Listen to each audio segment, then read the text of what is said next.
The sun was barely peeking over the horizon when Captain Tom walked through the terminal of Denver International Airport.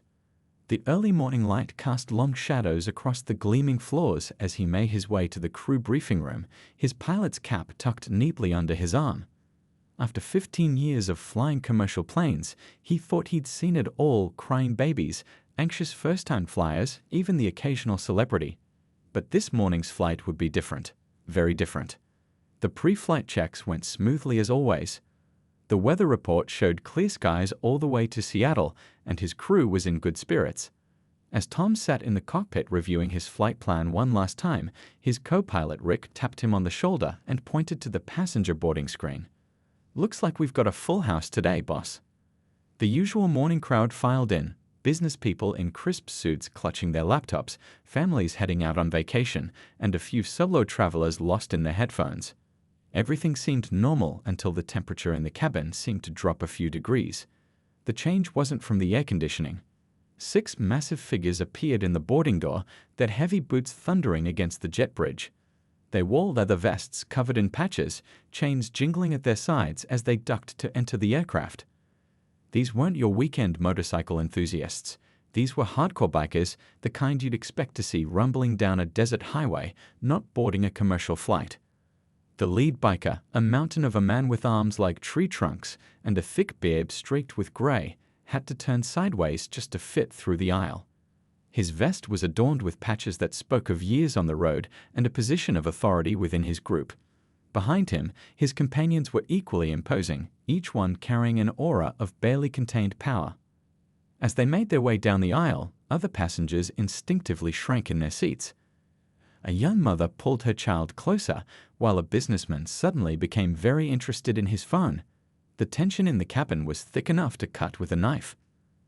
The head flight attendant, Linda, a veteran of 20 years in the sky, kept her professional smile firmly in place as she directed the group to their seats in the middle section. But Tom noticed how her hand trembled slightly as she checked their boarding passes.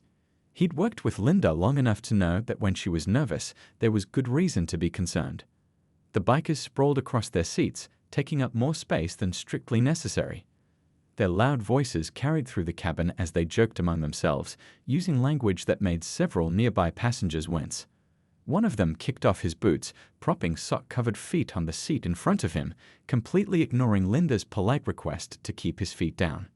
Through the cockpit door, Tom could hear snippets of their conversation, something about a rally in Seattle mixed with rough laughter and the occasional curse word. He'd dealt with difficult passengers before, but something about this group set off warning bells in his mind. Years of experience had taught him to trust his instincts.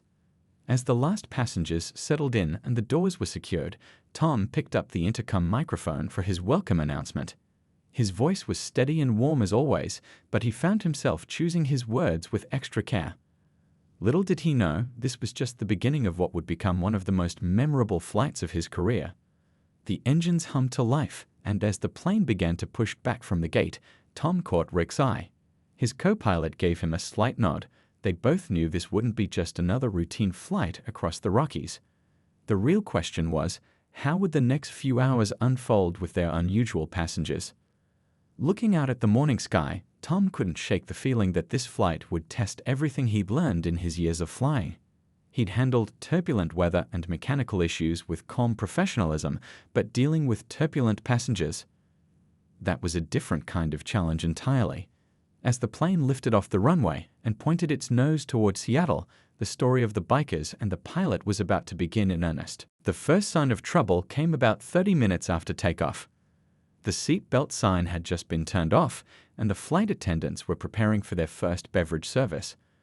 The plane had reached its cruising altitude, sailing smoothly through clear blue skies above the Rocky Mountains. But inside the cabin, storm clouds were gathering. It started with little things. One of the bikers cranked his music so loud that passengers 3 rows away could hear heavy metal bleeding through his headphones.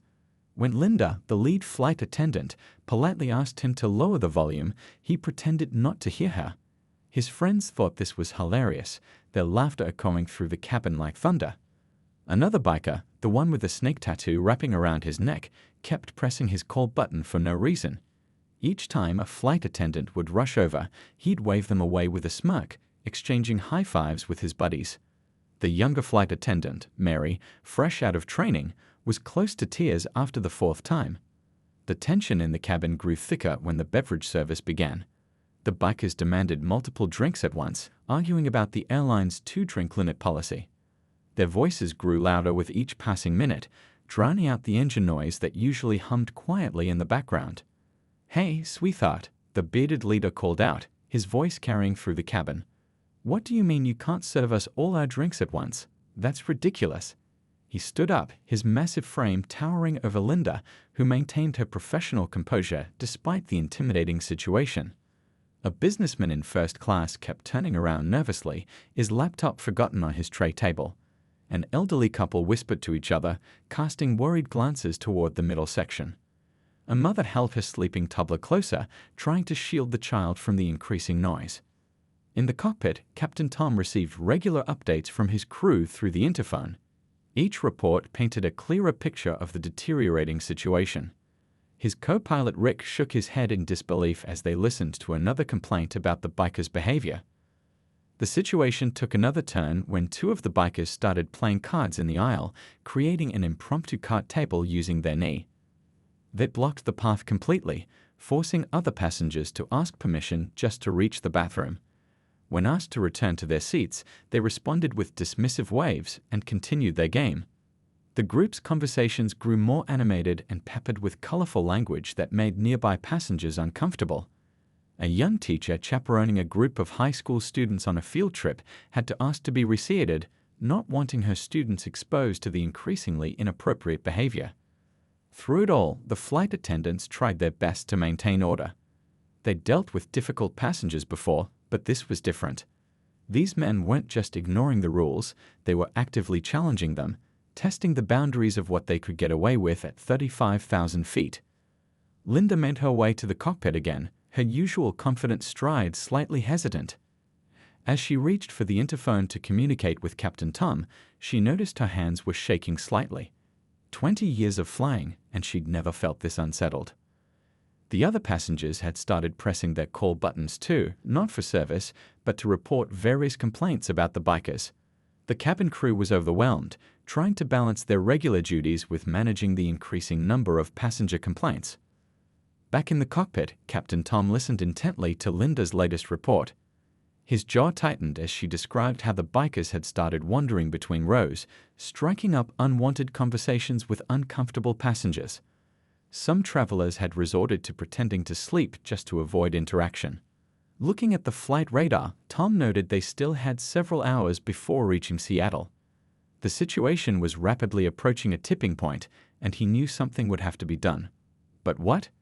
As an experienced pilot, he'd handled countless mechanical issues and weather challenges, but dealing with human problems required a different kind of skill set entirely.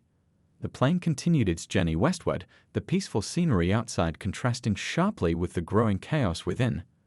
Unknown to everyone aboard, they were about to witness something that would turn this flight from a simple cross-country trip into a story worth telling for years to come. 3 hours into the flight, the tension in the cabin had reached a boiling point. The gentle hum of the engines was now barely audible over the commotion coming from the middle section. What had started as simple rule-breaking had evolved into something that made every passenger and crew member feel uneasy. The breaking point came when the biker with the snake tattoo stood up and announced loudly to his friends, "Let's check out what's happening up front." His eyes were fixed on the first-class cabin, where passengers had been trying their best to ignore the ongoing situation. The group's leader, still intimidating even while seated, grinned and nodded. Two of them rose from their seats, ignoring the illuminated seatbelt sign that had been turned on due to mild turbulence. Their heavy boots thudded against the airplane's carpet as they made their way forward. A young flight attendant named Amy, who had only been flying for 6 months, stepped into the aisle to block their path. She was trembling slightly but kept her voice steady as she spoke. "I'm sorry, sir, but you need to return to your seats. The seatbelt sign is on, and this area is for first-class passengers only." The bikers exchanged amused looks. "Aw, come on, sweetheart," the snake-tattooed one said, taking another step forward. "We just want to stretch our legs a bit. No harm in that, right?" His tone might have sounded friendly, but his body language told a different story. Several things happened at once. An elderly man in first class pressed his call button repeatedly. A businesswoman clutched her laptop bag closer to her chest. A flight attendant in the back of the plane reached for the crew phone. And Linda, watching from the galley, knew they had reached a critical moment. The tension was visible on every face in the cabin. A college student removed his headphones, sensing the shift in atmosphere. A mother held her sleeping child closer, while her husband's knuckles turned white as he gripped the armrest. Even the usually stoic businessman who had been typing away on his laptop all flight looked up with concern. "Sir," Amy tried again, her voice a bit stronger this time. "I must insist you return to your seat immediately." She stood her ground, though she barely came up to the biker's shoulder. The other flight attendants watched anxiously, ready to support their colleague. The biker's response was to laugh, a sound that echoed through the cabin like a challenge. "Or what?" the snake-tattooed one asked, taking another step forward. His friend cracked his knuckles, a gesture that seemed unnecessarily threatening in the confined space of the aircraft. By now, nearly every passenger was watching the scene unfold. Some had their phones out, though they were uncertain whether to record or call for help, not that either would do much good at 35,000 feet. The tension in the cabin was so thick you could cut it with a knife. Linda had seen enough. With swift, purposeful steps, she made her way to the cockpit door. This wasn't just about customer service anymore, this was about safety. As she reached for the interphone to contact Captain Tom, she could hear the biker's heavy footsteps behind her, still moving toward first class despite Amy's continued protests. In the cockpit, Captain Tom and co-pilot Rick were already aware something was wrong. The cabin noise level had risen significantly, and they'd noticed an unusual number of call button chimes. But when Linda's voice came through the interphone, they realized the situation had escalated beyond simple customer service issues. Through the cockpit door, they could hear the commotion growing louder. The bikers' voices carried clearly, their words becoming more aggressive with each passing moment. Other passengers had begun to voice their concerns, creating a chorus of worried murmurs throughout the cabin. Captain Tom listened intently to Linda's report, his expression growing more serious with each word. He'd dealt with unruly passengers before, but this was different. These weren't drunk tourists or frustrated business travelers. These were men who seemed to enjoy causing trouble, who fed off the fear and discomfort of others. Looking at his instruments, he noted they still had 2 hours of flight time remaining. The nearest airport was over an hour away. Something needed to be done, and it needed to be done now. As he considered his options, he could hear the situation in the cabin continuing to deteriorate. The atmosphere in the plane had changed from mere discomfort to genuine fear. Passengers exchanged worried glances, silently wondering how this would end. The flight attendants maintained their professional demeanor, but their concern was evident in their tight smiles and cautious movements. What happened next would become a story that passengers would tell for years to come, a moment when everyone aboard realized that sometimes the most impressive display of power isn't physical at all. Captain Tom was about to show everyone exactly why he was in command of this aircraft, and his response would leave everyone, including the bikers, completely stunned. In the cockpit, Captain Tom sat quietly for a moment, absorbing everything Linda had just told him through the interphone. 25 years ago, he'd been a young Air Force pilot, facing down storms and mechanical failures with steady hands and quick thinking. Now, at 35,000 feet above the Rockies, he faced a different kind of storm. His co-pilot Rick watched him carefully, waiting for a response. They'd flown together long enough that Rick could almost see the gears turning in Tom's mind. Through the cockpit door, they could hear the continuing commotion, the heavy footsteps, the raised voices, the nervous murmurs of other passengers. "Remember that flight to Chicago last summer?" Tom finally asked, his voice thoughtful. "The one with the drunk businessman who kept trying to open the emergency exit?" Rick nodded, wondering where this was going. "We handled that by the book. Called ahead for security, filled out all the proper forms. But this is different." Tom's mind raced through his options. He could divert the flight. There were 3 airports within range, but that would mean delays for everyone aboard, missed connections, and hours of paperwork.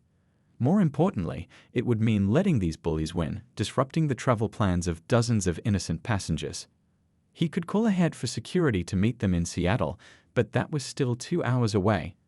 2 more hours of watching his crew being harassed, his passengers living in fear. No, this needed to be handled now, and it needed to be handled in a way these men would understand. "You know what these guys remind me of?" Tom said, turning to Rick. "That motorcycle club that used to hang around the Air Force Base. All tough talk until they realized who they were dealing with." A small smile crossed his face as a plan began forming in his mind.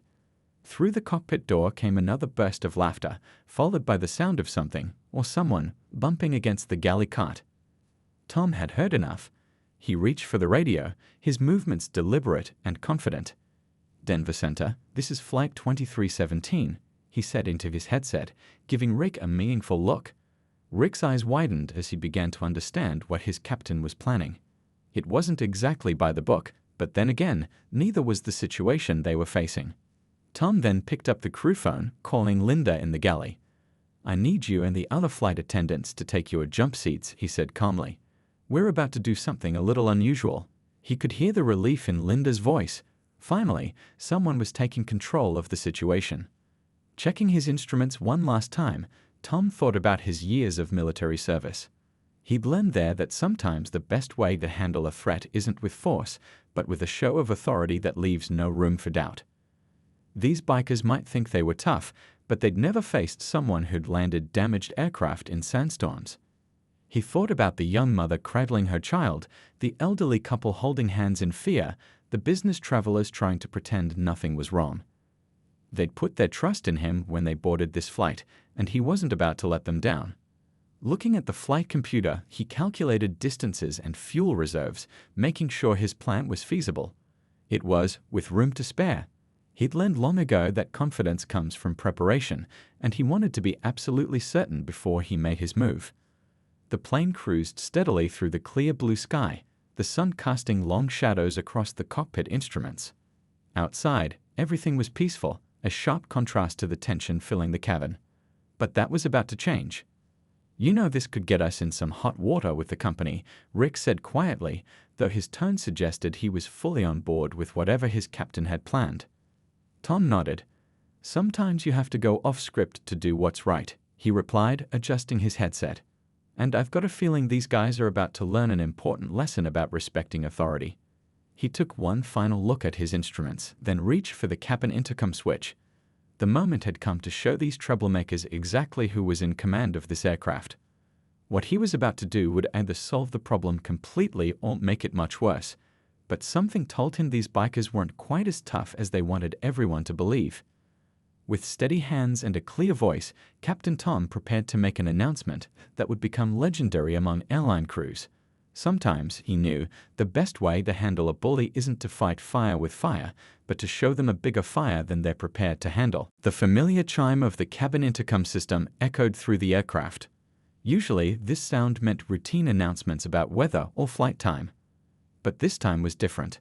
As Captain Tom's voice filled the cabin, everyone aboard noticed something they'd never heard before, an edge of steel beneath his professional tone. "Ladies and gentlemen, this is your captain speaking." His voice was calm but carried an unmistakable authority that made every passenger sit up straighter. "I need your attention for an important announcement." The bikers, who had been in the middle of their confrontation near first class, paused their intimidating behavior. Something in the captain's voice made even them take notice.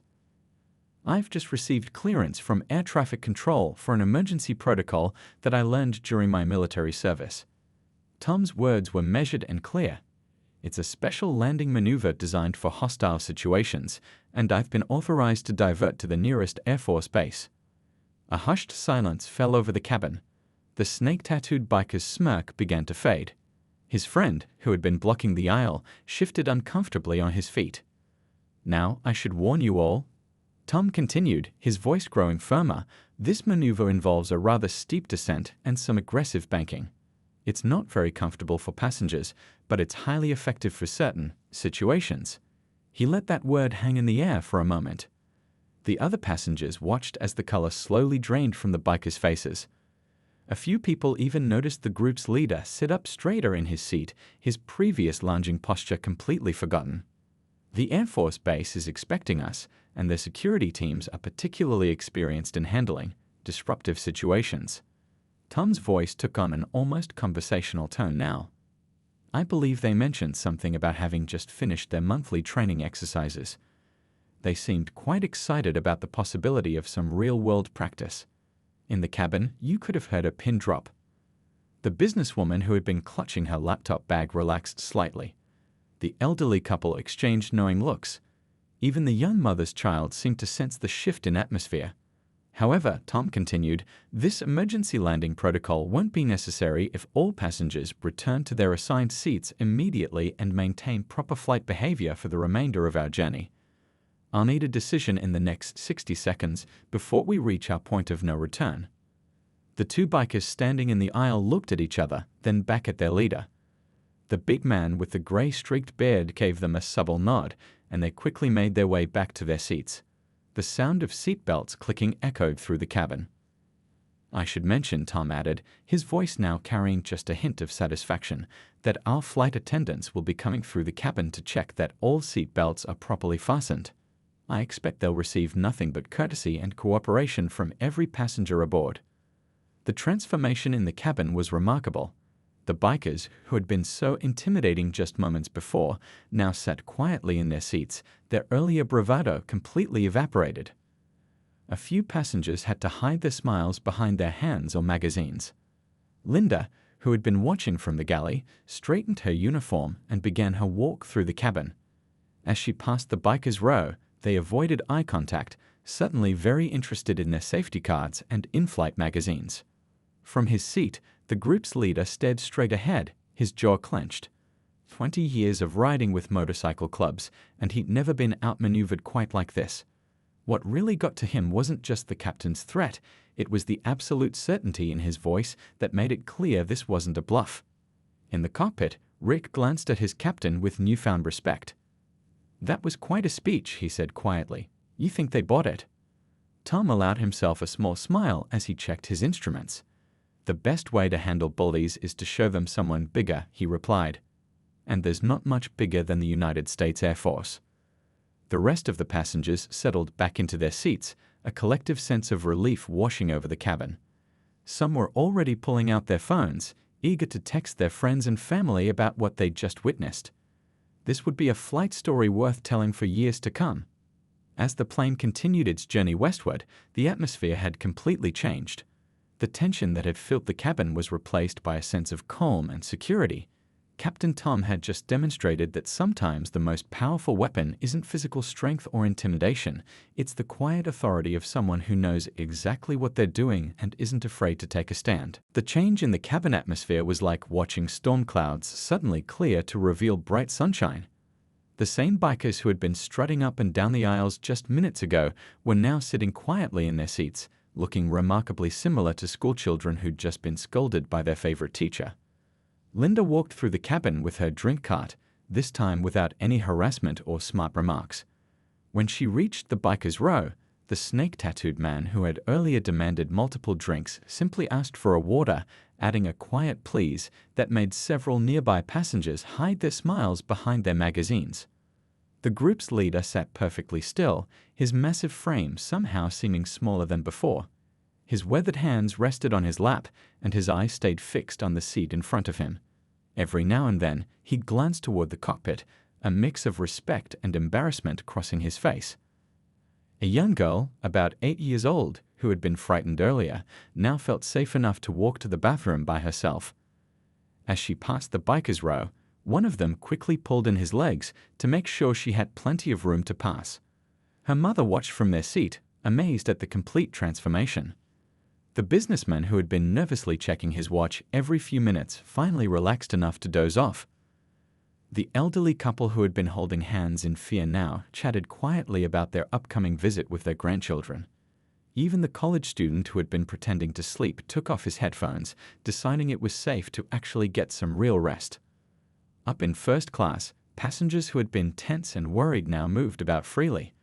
A woman in a business suit even smiled as she passed the biker's row on her way to stretch her legs. The atmosphere had shifted so dramatically that it was hard to believe these were the same men who had been causing such chaos earlier. The flight attendants noticed other small changes too. When they came around to collect trash, the bikers carefully gathered all their items, making sure nothing was left in the seat pockets. They even straightened their tray tables without being asked, a far cry from their earlier behavior. One of the younger bikers, who had earlier been playing cards in the aisle, now sat reading the in-flight magazine with intense interest, as if the airline's route map was the most fascinating thing he'd ever seen. His friend, who had been cranking his music earlier, had his headphones off and resting around his neck, ensuring he wouldn't disturb anyone. Through the cabin windows, the sun painted the clouds in beautiful shades of gold and pink. The plane cruised smoothly through the sky, the gentle hum of the engines now the only sound breaking the peaceful quiet. It was hard to believe that just 30 minutes ago, the atmosphere had been so different. Linda couldn't help but notice how the other passengers had relaxed. The mother with the toddler had stopped clutching her child quite so tightly. The high school teacher who had requested to be reseated was now back in her original seat, calmly grading papers. Even the anxious first-time flyer near the wing had stopped white-knuckling the armrest. In the galley, the flight attendants shared knowing looks. They'd seen difficult passengers before, but never had they witnessed such a complete and immediate transformation. Captain Tom's words had done more than just stop bad behavior. They'd restored a sense of safety and order to the entire cabin. The younger flight attendant, Emmy, who had stood her ground against the bikers earlier, now moved through the cabin with renewed confidence. When she passed their row during her safety check, the same men who had tried to intimidate her now avoided eye contact, suddenly very interested in their shoes. From time to time, the sound of quiet laughter would drift through the cabin, not the mocking kind from earlier, but the natural sound of passengers enjoying their flight. A child a few rows back was playing a quiet game with his father. A couple shared earbuds to watch a movie together. Normal flight activities had resumed, as if someone had pressed a reset button on the entire situation. Every now and then, Captain Tom's voice would come over the intercom with routine updates about weather and flight time. Each time, the bikers would sit up a little straighter in their seats, like soldiers suddenly hearing their commanding officer's voice. It was clear that his words had left a lasting impression. As the plane continued its journey towards Seattle, passengers began sharing knowing looks and subtle smiles. They all knew they were part of a story they'd be telling for years to come, the day they watched a pilot's clever thinking transform a group of troublemakers into model passengers without ever leaving the cockpit. The lesson wasn't lost on anyone. Sometimes the most powerful authority isn't the one that shouts the loudest or makes the biggest show of force. Sometimes it's the quiet, confident kind that knows exactly what to say and how to say it. Captain Tom had just given everyone aboard a masterclass in handling difficult situations with intelligence rather than force. As the plane began its descent into Seattle, the sunset painted the sky in beautiful shades of orange and purple. The flight was coming to an end, but the story of what happened that day was just beginning to spread. Flight attendants were already whispering about it during their final cabin checks, knowing this would become a legend among airline crews. The landing was smooth, one of Captain Tom's best. As the plane taxied to the gate, passengers began gathering their belongings, but nobody seemed in a hurry to leave. There was a sense that something extraordinary had happened on this flight, and everyone wanted to see how it would end. The bikers remained seated, even as other passengers began to stand and retrieve their bags from the overhead bins. Their earlier swagger was gone, replaced by something that looked almost like thoughtfulness. The leader, still an imposing figure despite his subdued demeanor, seemed to be deep in thought. As passengers started to file out, many of them paused to thank the flight attendants with extra warmth. A businessman in first class specifically mentioned how impressed he was with how the situation was handled. The elderly couple who had been so frightened earlier stopped to tell Linda that in 40 years of flying, they'd never seen anything quite like it. The young mother with the toddler caught the eye of one of the bikers as she passed. To everyone's surprise, he gave her a genuinely apologetic nod. Her child, no longer scared, actually waved goodbye to him. It was amazing how different things were from just a few hours ago. Captain Tom stood at the cockpit door, as was his custom, to say goodbye to passengers as they deplaned. Person after person stopped to shake his hand or pat him on the shoulder. The high school teacher told him he'd given her students a perfect example of how to handle bullies without resorting to violence. Finally, it was the bikers' turn to leave. They rose from their seats slowly, gathering their few belongings without any of their earlier bravado. As they approached the front of the plane, something unexpected happened. The group's leader held back, letting his friends go ahead. He stood there for a moment, his impressive height making him need to duck slightly under the cabin ceiling. Then, to everyone's surprise, he turned toward Captain Tom. The other passengers still on board watched with interest, wondering what would happen next. "Captain," the biker said, his deep voice carrying clearly despite its quiet tone, "got something to say to you." He paused, seeming to gather his thoughts. 20 years in the Marines before I started writing. Should have known better than to act like we did. Won't happen again. Tom looked the man in the eye and saw something familiar there, the look of one serviceman recognizing another. He extended his hand, and the biker shook it firmly. No more words were needed. They'd both understood what had happened and why it mattered. As the last passengers left the plane, the flight attendants gathered in the galley, already excitedly discussing what they'd witnessed. Linda, who had seen just about everything in her 20 years of flying, shook her head in amazement. "That's going in the training manual," she said with a smile. The story spread quickly through the airline industry. Within weeks, flight crews at airports across the country were talking about it. Some details got exaggerated in the telling. That's how stories work, but the core truth remained the same. A pilot had found a way to handle a dangerous situation without anyone getting hurt or humiliated.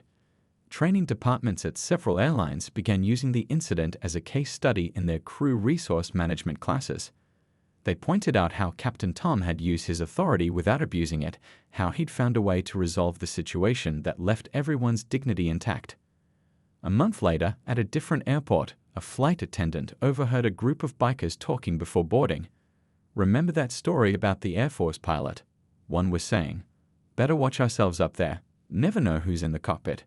They all laughed, but they also made sure to follow every rule during the flight. Back in Seattle, Captain Tom never bragged about what happened. When newer pilots asked him about it, he'd just smile and say, "Sometimes the best way to show authority is to give people a chance to remember their better selves." That lesson struck home with a lot of people, not just in aviation, but in life in general. The incident became something of a legend in flying circles, shared during crew briefings and over coffee in airport break rooms. But its real impact wasn't in the story itself, it was in how it changed the way people thought about handling difficult situations.